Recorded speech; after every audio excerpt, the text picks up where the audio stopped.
Hello दोस्तों, good morning. कैसे हैं आप लोग? आई होप आप सभी लोग अच्छे होंगे। दोस्तों, पिछले क्लास में हम प्रियम्बल को डिस्कस कर रहे थे और जैसा कि मैंने आप लोगों से कहा था कि हम नेक्स्ट क्लास में प्रियम्बल के कीवर्ड्स को डिस्कस करेंगे। कीवर्ड्स में हमने सोवरेन को डिस्कस कर रखा था और बाकी कीवर्ड्स को हम आज की क्लास में डिस्कस करेंगे। जैसा कि मैंने आप लोगों को एक ट्रिक के माध्यम से प्रियम्बल के कीवर्ड्स को बताया था और वो था SSSR।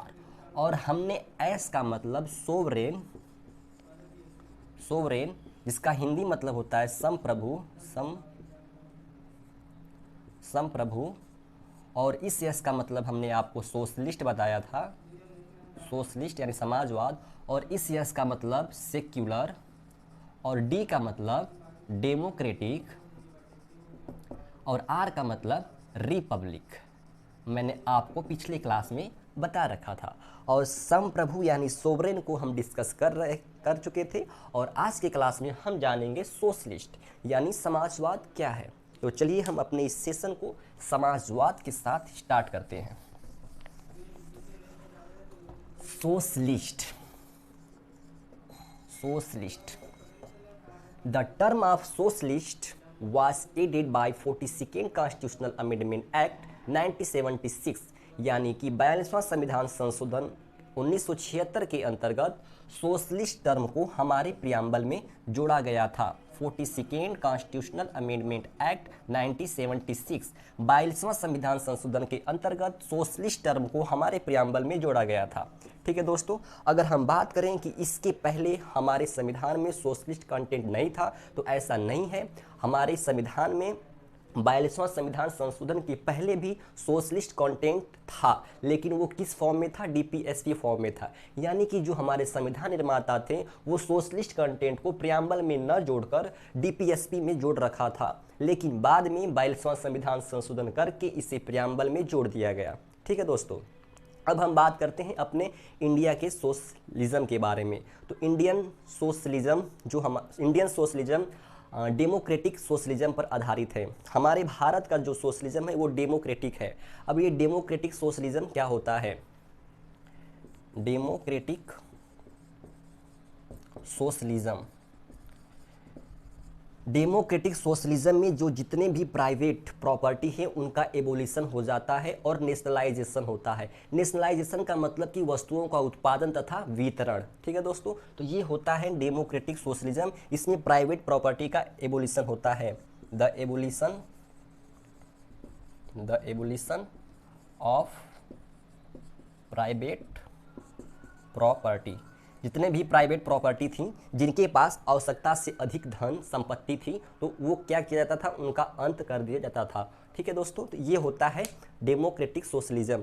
अगर हम बात करें डेमोक्रेटिक सोशलिज्म तो ये मार्क्सिज्म और गांधीनिज्म के दोनों विचारों का क्या था? मिश्रण था। अगर हम बात करें इन दोनों में सबसे ज़्यादा किनका विचार प्रबल था तो गांधी जी का विचार इसमें ज़्यादा प्रबल था।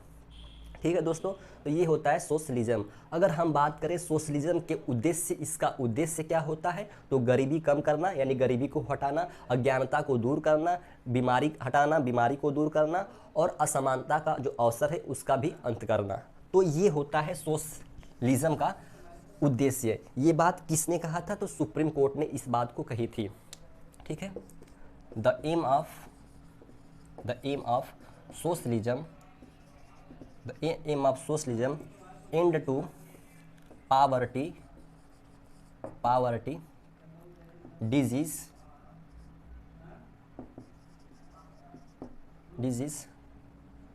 inequality of opportunity, अज्ञानता यानी इग्नोरेंस। यानी कि सोशलिज्म का उद्देश्य होता है गरीबी को हटाना, अज्ञानता को दूर करना, बीमारी को दूर करना और असमानता का जो अवसर है उसको भी दूर करना। ये हमारे सोशलिज्म का उद्देश्य होता है। ठीक है दोस्तों, और समाज कल्याण के लिए सोशलिज्म की आवश्यकता होती है। तो ये हुआ सोशलिज्म यानी सोशलिस्ट। अब हम नेक्स्ट वर्ड्स जो है वो है सेक्युलर। अब हम जानेंगे सेक्युलर क्या होता है। तो सेक्युलर जहाँ पे सर्वधर्म संभव, सेक्युलर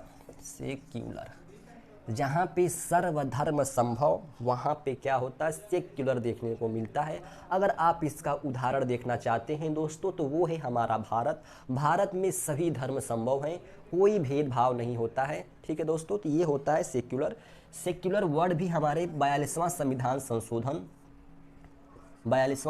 संशोधन यानी 42nd कॉन्स्टिट्यूशनल अमेंडमेंट एक्ट 1976 के अंतर्गत ही जोड़ा गया था। ठीक है दोस्तों, और अगर हम बात करें अपने संविधान में, तो हमारे संविधान में जो फंडामेंटल राइट्स हैं 25 से 28 यानी 25 से 28 का जो अनुच्छेद है, उसमें धर्म के बारे में बताया गया है।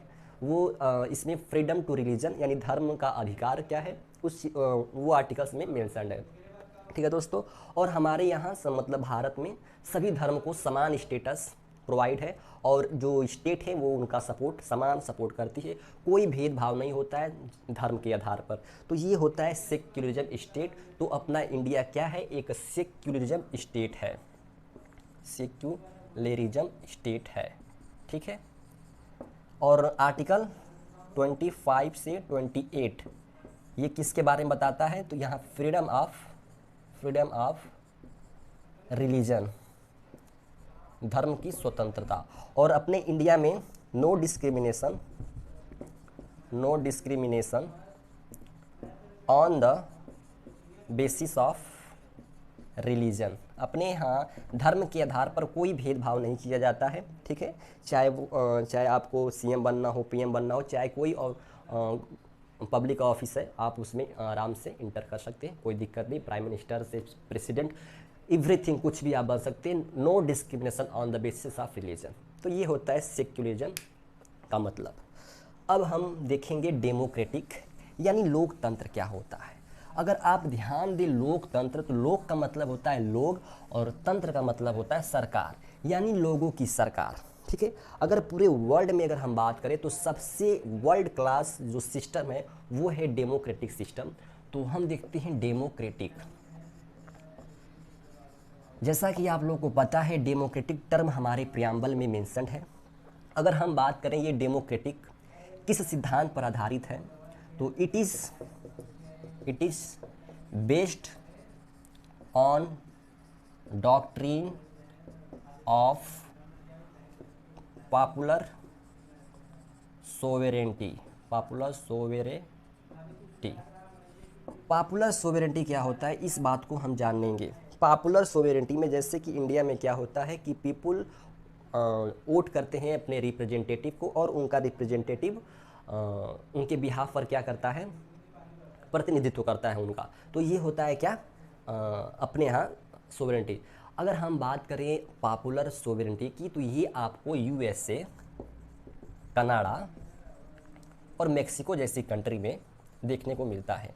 यहाँ पर जनता लोग अपने रिप्रेजेंटेटिव को तो चुनते ही चुनते हैं, और वो इनके बिहाफ पर लॉ बनाता है और पॉलिसी बनाता है।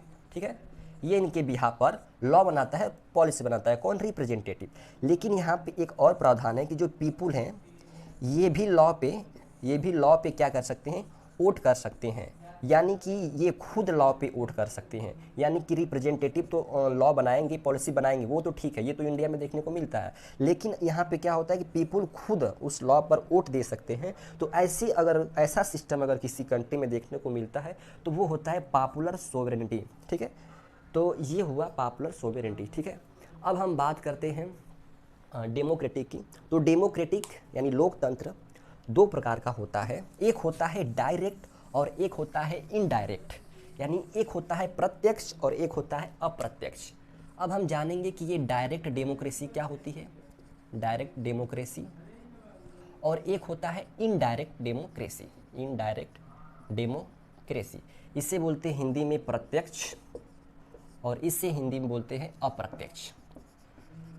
अगर हम सिंपल वर्ड्स में समझने की कोशिश करें कि ये डायरेक्ट डेमोक्रेसी होता क्या है, तो डायरेक्ट डेमोक्रेसी में जो पीपुल होते हैं यानी लोग होते हैं, वो सीधे पार्लियामेंट में जा सकते हैं, यानी कि सीधे पार्लियामेंट में जाते हैं। क्या करने जाते हैं पार्लियामेंट में, मौज मस्ती करने तो जाएंगे नहीं, पार्लियामेंट में जाते हैं लॉ बनाने के लिए। यानी पीपुल खुद लॉ बनाता है, पीपुल खुद लॉ बनाता है, और किसके लिए, तो अपने लिए। ये होता है डायरेक्ट डेमोक्रेसी। ठीक है। इसमें रिप्रेजेंटेटिव का कोई काम नहीं होता है। अगर ये कॉन्सेप्ट आपको स्विट्जरलैंड एक कंट्री है, स्विट्जरलैंड में आपको देखने को मिलेगा। यहाँ पे क्या होता है, जनता खुद लॉ बनाती है। अब किस आधार पे बनाती है, तो यहाँ पर रेफरेंडम यानी कि जनमत संग्रह रेफरेंडम तो रेफरेंडम यानी जनमत संग्रह के द्वारा यहाँ पे लॉ बनता है, ठीक है। यहाँ पे कोई रिप्रेजेंटेटिव नहीं होता है। और ऐसा हमारे यहाँ लोकल गवर्नमेंट जो होती है, पंचायत होती है, वहाँ देखने को मिलता है। लेकिन अगर ये जो डायरेक्ट डेमोक्रेसी है दोस्तों, ये जहाँ की जनसंख्या कम होती है, जैसे स्विट्जरलैंड है, यहाँ की जनसंख्या कम है, वहीं पे संभव है। अगर आप इस चीज़ को अगर इंडिया में इम्प्लीमेंट करेंगे तो फेल हो जाएगा, क्योंकि यहाँ की जनसंख्या बहुत ज़्यादा है और सभी लोग अपना मत नहीं दे सकते। तो क्या किया गया कि इसके लिए जिस कंट्री की जनसंख्या अधिक है, वहाँ पे आपको इनडायरेक्ट डेमोक्रेसी देखने को मिलता है। अब ये इनडायरेक्ट डेमोक्रेसी में क्या होता है, जैसे कि आपको पता है अपने इंडिया में 10 लाख लोगों का प्रतिनिधित्व करता है, यानी 10 लाख जनसंख्या पर एक प्रतिनिधि चुनकर जाता है पार्लियामेंट में और वो लॉ बनाता है। यहाँ पे पीपुल खुद लॉ नहीं बनाते हैं, ये क्या करते हैं, ये अपना एक रिप्रेजेंटेटिव चुनते हैं, प्रतिनिधि चुनते हैं, रिप्रेजेंटेटिव, ठीक है, रिप्रेजेंटेटिव चुनते हैं। और ये रिप्रेजेंटेटिव इनके बिहाफ पर, इनके लिए कहाँ जाता है, पार्लियामेंट में जाता है। और पार्लियामेंट में जाकर क्या करता है, मौज मस्ती करता है क्या? पार्लियामेंट में मौज मस्ती नहीं होती है। पार्लियामेंट में क्या करेगा, लॉ बनाएगा, पॉलिसी बनाएगा, स्कीम लाएगा लोगों के लिए। तो ये होता है इनडायरेक्ट डेमोक्रेसी। यानी कि वो डायरेक्ट डेमोक्रेसी क्या होता है, जहाँ पे पीपुल डायरेक्ट अपने लिए लॉ बनाते हैं। सिंपल वर्ड्स में समझने की कोशिश करिए, वो होता है डायरेक्ट डेमोक्रेसी। ये कहाँ पे पाया जाता है, तो स्विट्जरलैंड में पाया जाता है। और अपने ये जो पंचायत है, वहाँ पे भी देखने को मिलता है। क्या होता है, वहाँ के लोग आते हैं, मुखिया वगैरह, और लॉ बनाते हैं, कहते हैं अच्छा ये ऐसे होगा वैसे होगा। तो ये होता है डायरेक्ट डेमोक्रेसी। तो ये जहाँ की जनसंख्या कम है वहाँ देखने को मिलता है। और ये जो इनडायरेक्ट डेमोक्रेसी होती है, वो अपने इंडिया, यूएसए और सारी जगह देखने को मिलता है। तो ये हुआ इनडायरेक्ट डेमोक्रेसी। अब ये जो इनडायरेक्ट डेमोक्रेसी होता है, इसे रिप्रेजेंटेटिव डेमोक्रेसी भी कहते हैं। अब रिप्रेजेंटेटिव डेमोक्रेसी क्यों कहते हैं, वो तो आपको साफ साफ दिख रहा है, क्योंकि यहाँ पीपुल अपने रिप्रेजेंटेटिव को वोट देते हैं। उनका रिप्रेजेंटेटिव पार्लियामेंट में जाता है, उनके लिए लॉ बनाता है, उनके लिए पॉलिसी बनाता है, और फिर वो इम्प्लीमेंट हो जाता है। तो ये होता है रिप्रेजेंटेटिव डेमोक्रेसी, यानी इसी को हम रिप्रेजेंटेटिव डेमोक्रेसी के नाम से जानते हैं। किसको, तो इनडायरेक्ट डेमोक्रेसी को, ठीक है। तो अब हम देखते हैं रिप्रेजेंटेटिव डेमोक्रेसी क्या होता है।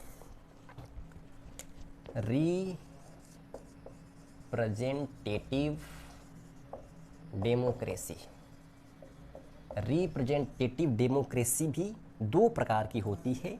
एक होती है पार्लियामेंट्री डेमोक्रेसी, एक होता है प्रेसिडेंशियल। पार्लियामेंट्री डेमोक्रेसी यानी रिप्रेजेंटेटिव पार्लियामेंट्री डेमोक्रेसी, इसमें द हेड ऑफ स्टेट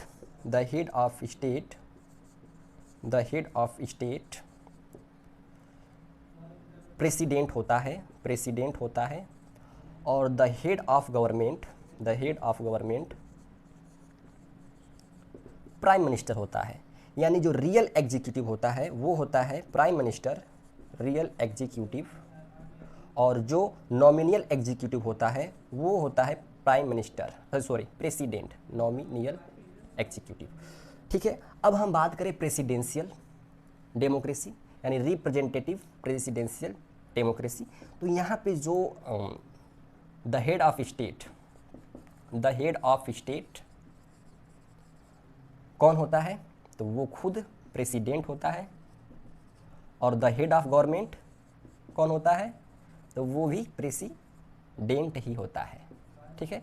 तो यहाँ पे दोनों पावर्स किसके पास होती है, प्रेसिडेंट के पास होती है। तो ये हुआ प्रेसिडेंशियल और ये हुआ पार्लियामेंट्री, ठीक है। तो ये हुआ आपका रिप्रेजेंटेटिव डेमोक्रेसी, ठीक है। अब हम नेक्स्ट जो कीवर्ड्स हैं उनको देखेंगे।